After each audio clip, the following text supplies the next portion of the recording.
बच्चों हम यहाँ पे बात करेंगे CS एग्जीक्यूटिव दिसंबर 24 को सिंगल अटेम्प्ट में कैसे पास करें। मतलब सिंगल अटेम्प्ट का मतलब है आप वन शॉट कैसे पास करो। अगर आप एक ही बारी में बोथ ग्रुप या सिंगल ग्रुप क्लियर करना चाहते हो तो उसके लिए आपको कुछ चीजों का विशेष रूप से ध्यान रखना है।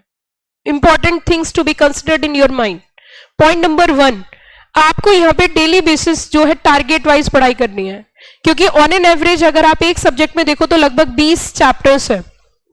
20 चैप्टर वन शॉट पास करना, 20 चैप्टर को वन शॉट रिवाइज करना बहुत मुश्किल होता है। तो इसीलिए इसके लिए आपको 3-4 काम करने पड़ेंगे। पहला काम, आपको इसके लिए शॉर्ट नोटिंग्स तैयार करनी है, शॉर्ट नोट्स बनाने हैं, क्रक्स बनाना है, हर चैप्टर का होना चाहिए। दूसरा, आपको पास्ट एग्जाम के क्वेश्चंस जरूर करने हैं, प्रिपेयर जरूर करने हैं, क्योंकि एक प्रोविजन पढ़ना और प्रोविजन का एग्जाम में एप्लीकेबिलिटी होना, दोनों बातों में बहुत अंतर है। फॉर एग्जाम्पल मैं आपको एक छोटा सा एग्जाम्पल देती हूँ। जैसे डिविडेंड है, डिविडेंड 2 तरीके के होते हैं, फाइनल और इंटरिम।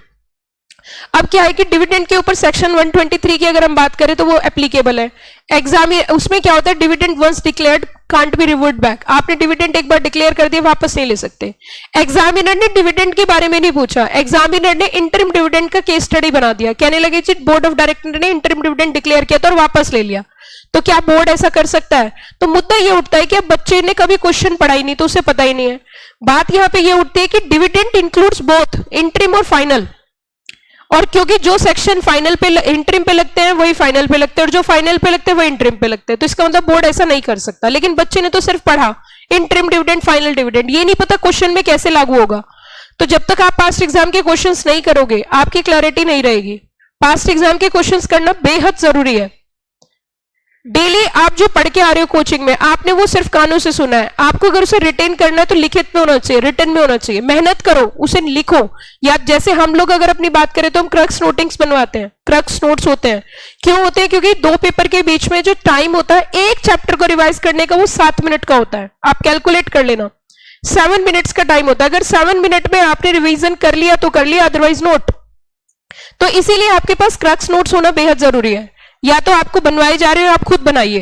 पास्ट एग्जाम के क्वेश्चंस होना जरूरी है। तीसरी चीज है आपकी राइटिंग स्पीड। बहुत सारे बच्चे इसलिए फेल हो जाते हैं क्योंकि इनकी स्पीड नहीं होती।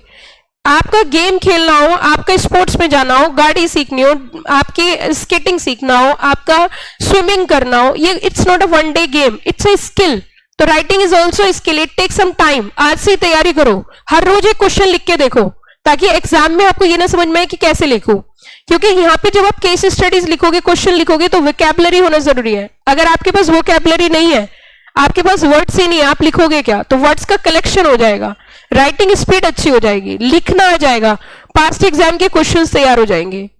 उसी के साथ साथ वीकली रिवीजन रखिए। एक हफ्ते में जो पढ़ा उसे रिवाइज करो, फिर दूसरे हफ्ते में जो पढ़ा उसे रिवाइज करो, फिर मंथली रिवीजन रखिए। 15 डेज का जो पढ़ा उसे रिवाइज करो। जितने नंबर ऑफ रिविजन्स आपके होंगे उतना अच्छा आपकी तैयारी होगी, आपको कॉन्फिडेंस आएगा।